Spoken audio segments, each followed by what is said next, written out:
welcome back to the Pretty Normal Me vlog. I'm Em Clarkson, and today I wanted to talk a little bit about dealing with stress. Someone tweeted me yesterday and said she was in her final year of school and that she was really struggling with stress. This is something that I think not only I can relate to, but everyone can relate to. Stress is something that is very, very prevalent in today's society. Stress does different things to everyone. To me, I've written a bit in the past, I'm struggling with a sort of nasty form of IBS right now. And for me, everyone says stress is gonna make it worse. And it's like, it's an incredibly stressful illness, and it makes me more stressed because I can't eat anything, and then when I do eat, I blow up like I'm about to birth an alien, and I'm, and everyone says, oh, you need to be calm, and it's like, I can't be calm, I'm so damn hungry, like, help. So that's my element, but even before I got this, I mean, if I got stressed, you'd definitely know about it. I'd get ill, I'd get run down. I know people who get hives, they get migraines, and people really, really change and can make your mental state can cause some real physical differences to your body, and they're not good. So regardless of what your symptoms are, stress is something that does affect everyone, and we all may need a little bit of help. So what can we do? Right, my number one top tip for dealing with stress is breathe. Now, I know this sounds like utter horseshit, and it's something you've heard a million times before. And I used to actually think, oh my God, don't tell me to breathe, because the more I concentrate on my breathing, the more stressed it makes me, because I'm like, I'm calm, I'm calm. I'm not calm, everything's falling apart, oh my God, why am I fixing? I'm breathing too heavy, I'm dying, this is it, I'm having a heart attack, blah. And you have this sort of huge explosion of panic because you've been told to concentrate on your breathing. That was until I found on the health app, on the new Apple update in mindfulness, and we've been doing it on my boyfriend, he's got one of these iWatches, and it's really funny because he's like, ding, it's time, and we both just stare at the screen, and it gives you a sort of thing to concentrate on. You breathe as the sort of flowers move, it sounds a bit hippie, but it is really good. And there are lots and lots of apps out there that help you focus on your breathing, and you don't need to do much, whether it's meditation or simply looking at one of these apps. 5 minutes when you're feeling really stressed to literally just all of those thoughts away will really, really help. So breathing is definitely something that you can look at, and it's not breathing while you're doing stuff, by the way. It's not breathing while you're typing frantically or writing or pulling your hair out. It's taking 5 minutes to step away from what you're doing and breathe. Just breathe, because that's really important. Number two, walk. Now, a lot of people, when I asked yesterday, a lot of my flatmates and stuff, and they were all like, oh, exercise. Now, I don't want to be recommending exercise because sometimes that in itself is a huge fucking stress. I know that to be the case 100% for me. If I'm feeling stressed, the last thing in the world I want to do is go for a run. I want to eat a bag of cookies and wallow in my own nightmare world. So I'm not going to recommend exercise, but I am going to I'll try that again. I am going to recommend a walk, because I think it is really, really, really important to open up your lungs and get outside. For me, I find I walk, 3 days a week, I work from somewhere that isn't home, and I walk there, which is about 2.5 miles. On my way there, I love the walk so much. I have my huge headphones on, I've got my little puppy, I've got my lunch in my bag because I'm adorable, and I'm walking along, and I actually feel much more creative and inspired, and there's something that's quite good about being out the house. So that's a really good way to start your day, but equally it's a very good way to finish your day, because if you're really stressed, or even break up your day, if you're really, really stressed and you're sitting at your computer and you haven't left the house, and I have days when I don't leave this room and I start feeling like the walls are coming in, it's gonna be like Stranger Things, and things are just gonna come jumping out the walls and get me. And I think it's really important for me, and I'm lucky because I've got Boa, so I have to go out, but I think generally it's really important just at lunchtime to be like, right, I'm going out, give me 20 minutes, I'm just gonna do a walk around the block or go into the park and just clear your brain, because it's really, really, really, really important to move. I can't tell you that enough, it's really important. And then number three, this actually kind of takes in all of it, but it's take a break. You cannot, it's impossible for the human body to focus if all you're doing is work, work, work, work, work. It's too stressful. And I don't mean just take a break to go to the bathroom or to fill up a cup of tea. It's take a proper break. You you've got to make sure whether you're revising or working, you are not going to work at your full ability if you're doing a 12-hour day. It's just not going to happen. So if you're working 2 hours, take half an hour to yourself. It's really important. You can make a cup of tea, but read the papers or watch a quick video, like watch the John Lewis advert, and it isn't cheating. It's not like you're missing valuable time. You're giving something really important to your brain, and you don't want to be sitting in the kitchen cooking your dinner going, oh my god, I'm a terrible person, I should be working, I can't believe I'm doing this right now. It is important, trust me, it's really important to take a break. Number 4, now this is really annoying. This is really annoying advice, and probably the one that if I were you, I wouldn't listen to, but it's eat well. And I know, like I said earlier, the temptation to eat a bag of cookies when you're feeling stressed is enormous, or a whole bar of chocolate, or whatever it is, because when you're dealing with something like that, your body craves sugar, and that's completely normal. However, your body's trying to fuck with you because that's not gonna help, and I know that's so annoying. And for that temporary sweet release, yes, there is probably nothing better on this earth than a biscuit. But I think for the long day and for the long game, biscuits, cookies, anything sugary is that was disgusting, I'm so sorry, is not gonna help at all. Yeah, what is really important to focus on is making sure that you're putting the right things in your body. So if you're having a stressful day and you've got into your head that you're too stressed to eat, which BTW is the most annoying thing anyone says, who's too stressed to eat? Everyone needs to eat. But you don't want to be filling yourself with shit, because you'll have that high, which is great, but you'll then have a catastrophic low, and that is not what you need when you're stressed. So get into the kitchen, make a proper hearty meal, get a spag bowl or a lasagna or chicken and vegetables, just something that's gonna fill you up, like right to the seams, fill you up, but something that isn't going to peak you and then trough you. You need something that's really slow releasing, and I know that's really boring and seems like insult to injury and an extra punishment that you're already stressed and now you can't even eat biscuits. But I know all too well a temptation when you're stressed and there's a massive bar of chocolate in front of you and you're looking at it and you're looking at work and you're like, and then it's all gone, and then you're like, oh god, that's not gonna help. And it doesn't help, it just doesn't, and I know it's really annoying, but I think if you're gonna have chocolate, make sure you've had it after a proper meal, because you just don't want to fuck with your head like that. Number 5, make a list. Now, I don't care if you don't like stationery, and I don't care if you absolutely love stationery or taking notes or you think it's dorky or whatever. Lists are essential. I never make them, but I never used to, because I would look at them and go, oh my god, there's so much to do, I can't do any of it, this is so overwhelming, and then nothing would get done, and that was a nightmare. But actually, I found that making a list is really, really, really good, and I do it before I've turned my computer on, I do it really before I'm out of bed or I've done anything else, and I know that if I've got something to do, I'm gonna reply to all of my emails today, I'm actually just looking at my list. I'm gonna call the bank, I'm going to, whatever it is, I'm gonna type up all my history notes, I'm going to whatever it is that you've got to do in that day. But the important thing to remember with your list is don't just put stuff that you haven't done on it, because that is so depressing. You're looking at it like, oh, holy bejesus, there's not enough hours in the day.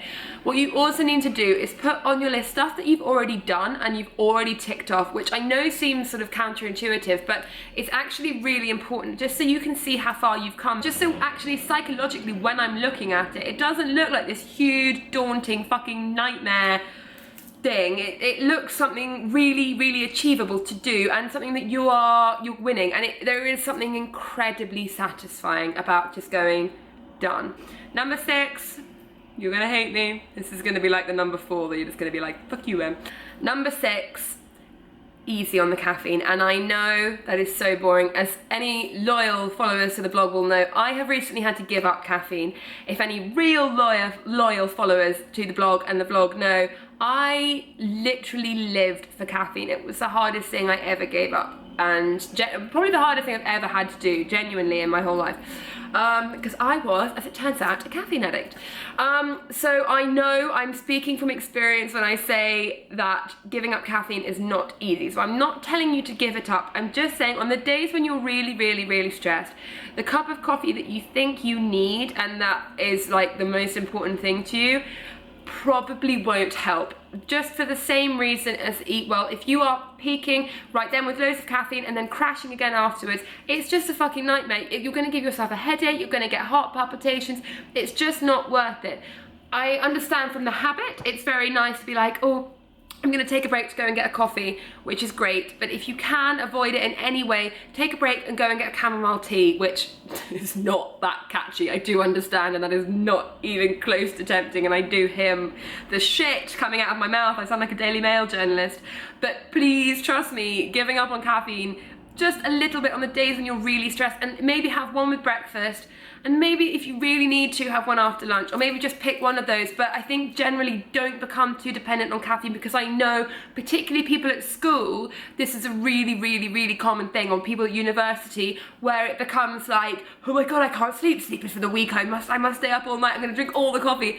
That is so bad for your insides, nothing is worth that. It's effectively a drug, caffeine, and if your body is telling you, I am exhausted, listen to your body, it knows what it's talking about.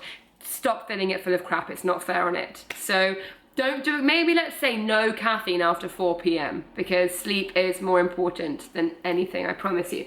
Number 7, plan a good breakfast. Now, again, this is really silly, but I think a morning routine is really important. If you know that you've got a really stressy day ahead of you, the last thing you want to do, when I'm working from home and I know that everything's very stressful for me and I've got a lot of things to do with the blog, my temptation, I get up and I still do it, and it's really naughty, but I wake up and I get on my phone and I'm like still half asleep and I've got my glasses on and I'm like, my phone is right here. And I'm checking my emails, I'm checking Twitter, I'm checking Instagram, I'm checking Facebook, I'm checking the Daily Mail online, I'm checking the Huffington Post, I'm reading, and then I start replying too much, and I'm still not even out of bed, I haven't done my teeth, I haven't had a shower, and I haven't eaten. That is not a conducive work environment. Bed is not the place to get things done, nor is the kitchen breakfast table. Now, that's behind me here. Sometimes I do work at the kitchen table if my office is really messy and I don't want to look at it, or if I'm just need to explode all my stuff everywhere.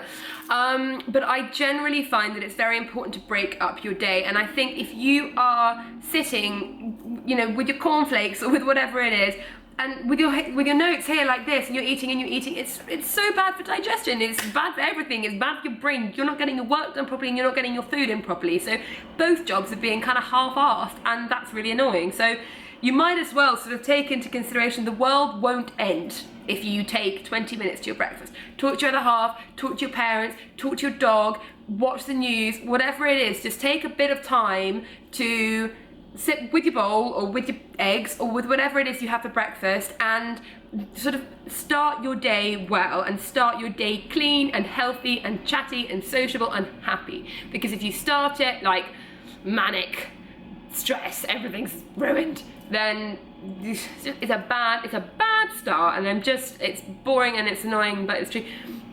And I know there are going to be quite a lot of you going, but I don't have breakfast, so that doesn't apply to me. If you're not having breakfast, you have only yourself to blame for this stress. Breakfast is insane. Don't neglect it. That's just crazy on your part. Number 8, which I should have done before this one, is get a good night's sleep. Sleeping well, getting a good night's sleep is really important. And I know it's easier said than done, and it doesn't sound like the most groundbreaking advice I've ever given, but I promise you it is really important. And there are a few easy ways that you can ensure this, whether it's doing some meditation or your mindful app or whatever it is before you go to sleep. That may help, but the one golden rule of getting a good night's sleep when you're stressed is not taking this, not mine, yours, it'd be kind of weird if you have mine, not taking this into the bedroom. That is the worst thing you can do. I am guilty of it every single night. I just said, I sit with it like this.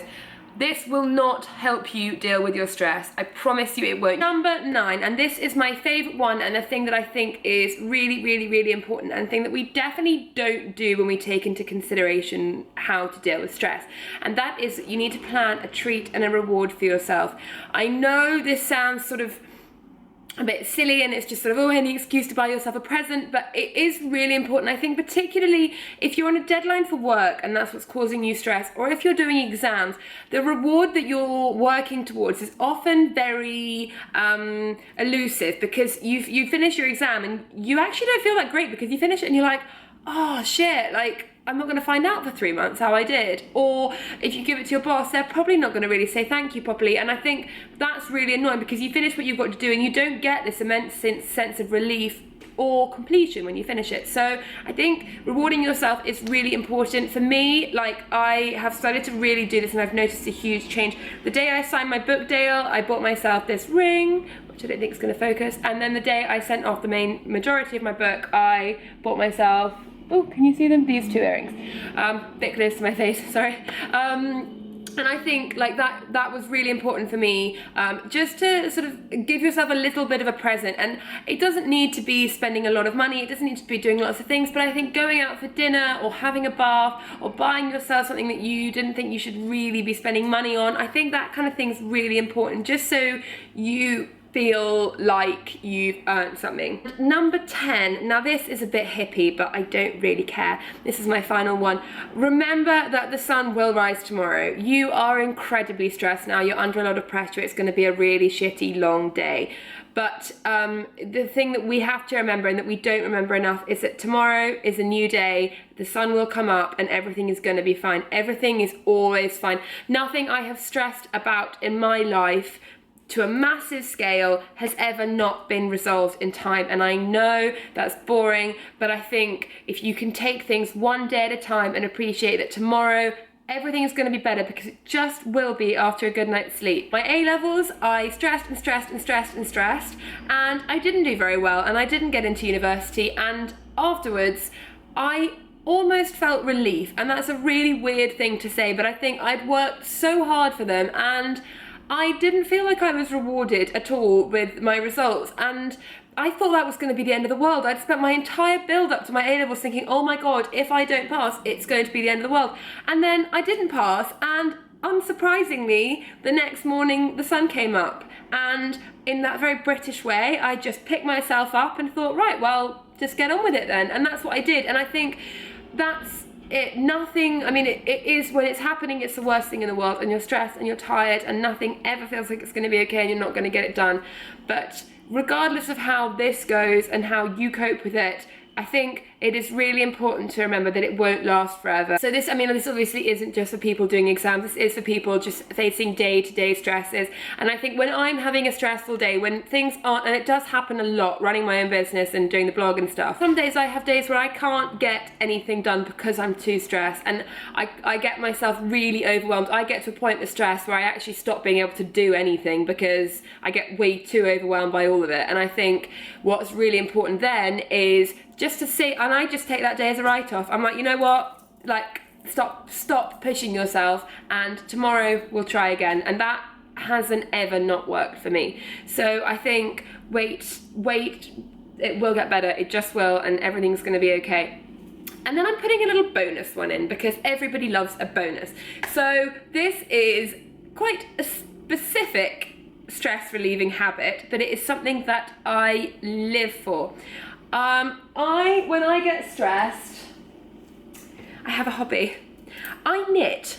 So I am currently making myself a scarf. It is that time of year when I knit for all my friends. I knit everyone Christmas presents. I tried to do a jumper last year, but I mostly just do scarves and hand warmers. And I find it incredibly therapeutic. It's really important for me to get off my phone and get off my laptop. Even when I'm watching the telly, I'm on my phone, and that is really bad because I cannot differentiate very easily between my social life and my work life, and that is a really good way of for me just to do something with my hands that isn't continually on my phone. It also helps me it's sort of my own little stress ball, and it's something quite magic because I'm making something out of that, like, which is just soft string basically. And I think that is great. I have a mug in the kitchen that a friend of mine got me that says I knit so I won't kill people on, and I think that basically sums me up. So that's my little bonus one. I think knitting is a really, really good thing for when you're really stressed, and it's just something to do with your hands and help you sort of whoo, and you don't need to do the whole thing. You can just do a row and do something pretty, take a deep breath and get on. So those are my now 11 top tips of how to deal with stress. They might not work for you, and I don't think all of them will, but I think it is worth trying, and it is really, really important that you listen to your body first and foremost. Whatever you're stressed about, whether it be exams or work or home life, I do understand you are not going through it on your own, and I think the best thing you can do is listen to your body and remember that you are not a machine and you can't keep going and going and going until you crack, because that's not the way to work. So just remember to love yourself and listen to yourself while you're doing what you're doing, and just breathe and sleep and bath and knit and just do everything that makes you happy. And you need to strike a really, really good balance between being happy and getting shit done. So good luck to you, and I hope any of these help, and if they do, I want to hear from you. I want to hear from all of you anyway, so please leave in the comments section anything that you do for stress. It would be helpful. Maybe if there are other people reading it, that maybe you can give some advice there. I'd love to know what you do to relax stress. And then I know I say this all the time, but I am now going to promise I'm going to start vlogging weekly. I'm going to start doing one of these a week. So if you can tell me in the comments, or if you tweet me what you'd like to see next, then I will do that for you, because I think these are really important and they're very fun for me. And I'm just in a good mood. I don't know what I like. I'm just really happy. So thank you to the person who tweeted me, and I really hope this helps you, and good luck with your exams. Anyone doing exams, remember, take a break over Christmas. Literally, that is so important. Christmas is an amazing time that should be spent with family, not stressing about exams that happen in May. So just breathe easy, all of you, and I love you all, and thank you so much for supporting Pretty Normal Me and everything. And I'm really bad at finishing these. So anyway, guys, thanks for watching, and please subscribe. I forgot to say, please subscribe to the YouTube channel, and come and find us on Twitter and all of those things. Okay, lots of love. Thanks so much for watching, guys. See you later. Bye.